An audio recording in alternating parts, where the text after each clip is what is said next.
Go back governor ಅನ್ನೋದು ಬರೀ ಕೇವಲ ರಾಜಕೀಯದ ನಾಟಕೀಯ ಅಂತ ಅದಕ್ಕೆ ಹೇಳಿ, ಅದಕ್ಕೆ ಉಪಯೋಗ ಆಗುತ್ತೆ ಅಷ್ಟೇ.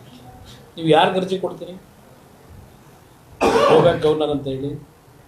ಬಹುಶಃ ಕರ್ನಾಟಕ ರಾಜ್ಯದಲ್ಲಿರ್ತಕ್ಕಂಥ ರಾಜ್ಯಪಾಲರು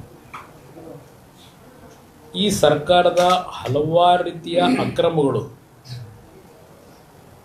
ಹಲವಾರು ರೀತಿಯ ಕಾನೂನು ಬಾಹಿರ ಚಟುವಟಿಕೆಗಳಿದ್ದರೂ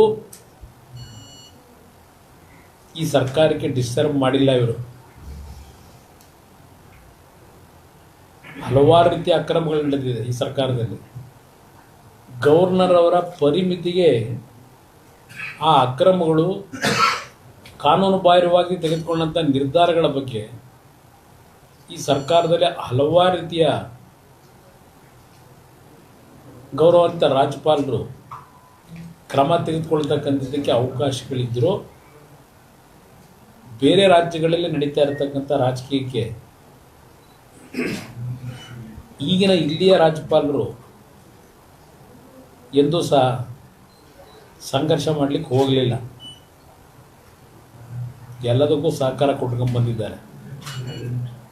ನಿನ್ನೆ ದಿನ ಜಂಟಿ ಅಧಿವೇಶನದಲ್ಲಿ ಏನು ರಾಜ್ಯಪಾಲರ ಕೈಯಲ್ಲಿ ಭಾಷಣ ಮಾಡಿಸ್ಬೇಕು ಅಂತ ಹೇಳಿ ಅದೊಂದು ಪ್ರತೀತಿ ಇಟ್ಕೊಂಡಿದ್ದೇವೆ. ಪ್ರತಿ ವರ್ಷ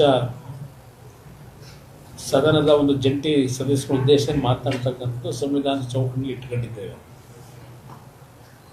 11 ಪ್ಯಾರಗಳ ಬಗ್ಗೆ ಚರ್ಚೆನೂ ಆಗಿದೆ. ಅದೆಲ್ಲ ಬಿಡಿಸಿ ಹೇಳಲಿಕ್ಕೆ ಹೋಗಲ್ಲ. ಈಗ ಹಲವಾರು ಕೇಂದ್ರ ಸರ್ಕಾರದ ಯೋಜನೆಗಳು ಜಾರಿಗೆ ತರಲಿಕ್ಕೆ ಒಪ್ಪಿಗೆ ಕೊಟ್ಟು ಹಣ ಬಿಡುಗಡೆ ಆಗಿರತಕ್ಕಂಥದ್ದಕ್ಕೆ ಈ ಸರ್ಕಾರ ಕೇಂದ್ರ ಸರ್ಕಾರ ಜೊತೆ ಕೆಲವು ವಿಷಯಗಳಿಗೆ ಎಷ್ಟರ ಮಟ್ಟಿಗೆ ಸಹಕಾರ ಕೊಟ್ಟಿದ್ದಾರೆ. ಇತ್ತೀಚೆಗೆ ನಿಮ್ಮ ನ್ಯಾಷನಲ್ ಹೈವೇ ಪ್ರಾಜೆಕ್ಟ್ಗಳು 7-8 ಪ್ರಾಜೆಕ್ಟ್ಗಳು ಯಾಕೆ ವಾಪಸ್ ಹೋಯಿತು? ಕಾಮಗಾರಿ ಪ್ರಾರಂಭ ಮಾಡೋದು ಕಾರಣ ಯಾರದಕ್ಕೆ? ಆ ಒಂದು ನ್ಯಾಷನಲ್ ಹೈವೇ ಪ್ರಾಜೆಕ್ಟ್ಗಳಿಗೆ ಭೂಸ್ವಾಧೀನ ಪ್ರಕ್ರಿಯೆ ಮಾಡಿ ಆ ಯೋಜನೆ ಕೆಲಸ ಪ್ರಾರಂಭ ಮಾಡಲಿಕ್ಕೆ ನೀವು ಎಷ್ಟರ ಮಟ್ಟಿಗೆ ಸಹಕಾರ ಕೊಟ್ರಿ? ಆ ದುಡ್ಡು ಯಾಕೆ ವಾಪಸ್? ಸುಮಾರು ಒಂದು ಉದಾಹರಣೆ ನಿಮಗೆ ಕೊಡ್ತಾ ಇದ್ದೀನಿ. ಈ ಸರ್ಕಾರ ಯಾವ ರೀತಿ ನಡ್ಕೊತಿದ್ದಾರೆ. ಈಗ ಕೇಂದ್ರ ಸರ್ಕಾರಕ್ಕೆ ಪ್ರತಿಯೊಂದು ರೈತರು ಬೆಳೆದಂಥ ಬೆಳೆ ವಿಷಯದಲ್ಲಿ ಈ ವರ್ಷ ಕೆಲವು ಬೆಳೆಗಳು ನಮ್ಮ ನಿರೀಕ್ಷೆಗೂ ಮೀರಿ ರೈತರು ಬೆಳೆದಿದ್ದಾರೆ. ಆ ಬೆಳೆದಂಥ ರೈತರನ್ನ ನೀವು ಎಷ್ಟು ಮಟ್ಟಿಗೆ ಕಾಪಾಡಿದಿರಿ? ಮುಖ್ಯಮಂತ್ರಿಗಳು ಒಂದು ಕೇಂದ್ರಕ್ಕೆ, ಪ್ರಧಾನಮಂತ್ರಿಗಳಿಗೆ ಪತ್ರವನ್ನು ಬರೀತಾರೆ. MSP ಮಧ್ಯಸ್ಥಿಕೆ ಒಳಗೆ ಕೇಂದ್ರ ಸರ್ಕಾರ ನೀವು ಕೊಂಡ್ಕೋಬೇಕು ಇದೆಲ್ಲ ಪತ್ರ ಬರೆದ್ರಾಗುತ್ತಾ? ಈ ವರ್ಷ ಯಾವ್ಯಾವ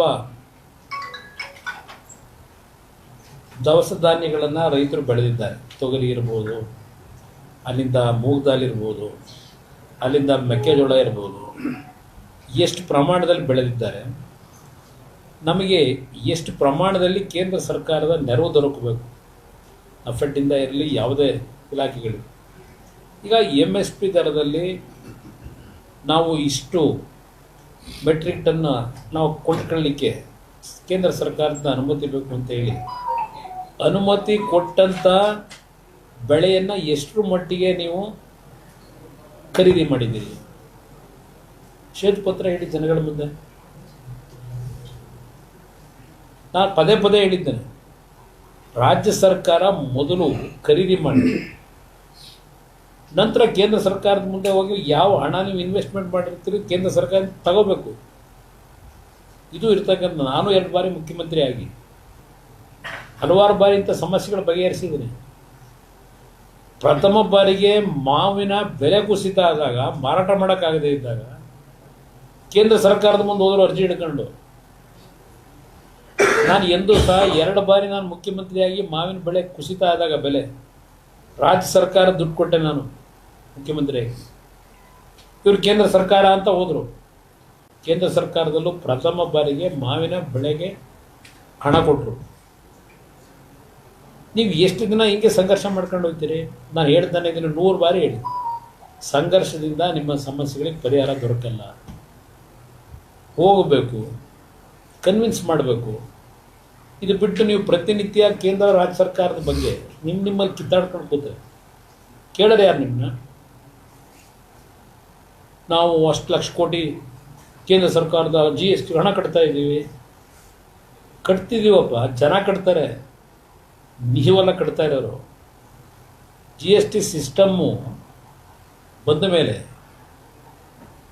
ಹೌದು ಹೆಚ್ಚಿನ ರೀತಿಯಲ್ಲಿ ಇವತ್ತು ಹಣ ಸಂಗ್ರಹ ಆಗ್ತಾಯಿದೆ.